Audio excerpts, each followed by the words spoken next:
Deer students, আমি Arifin Rony from Scholars Study Abroad আর কথা বলছি আজ মাল্টা স্টুডেন্ট ভিসা নিয়ে।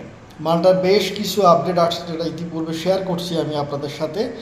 আর আজকের বিষয়টি হচ্ছে যারা মাল্টাতে অ্যাপ্লিকেশন করতে চাচ্ছে 2025 সেপ্টেম্বর কিংবা অক্টোবর ইনটেকের জন্য, এখনও অ্যাপ্লিকেশন করে পারেননি কিংবা ঈদের পরে করবেন কিংবা কিছুটা সময় পরে করবেন, এই ধরনের স্টুডেন্ট যারা আছেন যে ডিসিশন নিয়ে রাখছে যে আমি অ্যাপ্লিকেশন করবো বাট এখনও সেটা ফাইনালাইজ হয়নি, তাদের জন্য বলবো যে অ্যাপ্লিকেশনটি খুবই দ্রুত কমপ্লিট করে নেওয়ার, কারণ রিসেন্ট যে রাশ সে অনুযায়ী কিন্তু আপনাদের ভিসা ডিসিশনটি পেতে প্রায় 2 থেকে 2.5 মাস সময়ের একটা ব্যবধান থাকবে।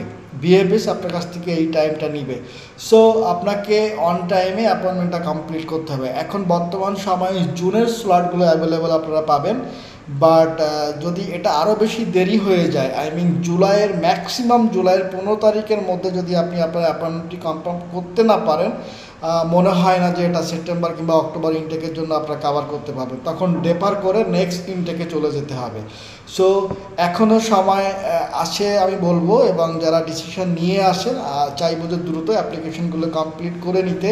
বরাবরের মতো আমরাও কাজ করছি মাল্টা নিয়ে, এবং সেখানে টিউশন ফি আপফ্রন্ট কিংবা deposit after getting visa tuition fee দেওয়ার সুযোগ এখানে থাকছে। সো মাল্টা সংক্রান্ত বিষয়ে কোনো কোশ্চেন থাকলে আমাদের সাথে যোগাযোগ করবেন কিংবা অফিস ভিজিট করতে পারেন। ডেসক্রিপশন বক্সে হোয়াটসঅ্যাপ নাম্বার দেওয়া থাকবে, যোগাযোগ করে নিতে পারেন। সো আগামী কোনো আপডেট কিংবা চেঞ্জিং আসলে অবশ্যই আপনাদেরকে জানানো হবে কিংবা আমরা জানাবো নিজে থেকেই। সো ভালো থাকবেন, দোয়া রাখবেন আমাদের জন্য। আল্লাহ হাফেজ।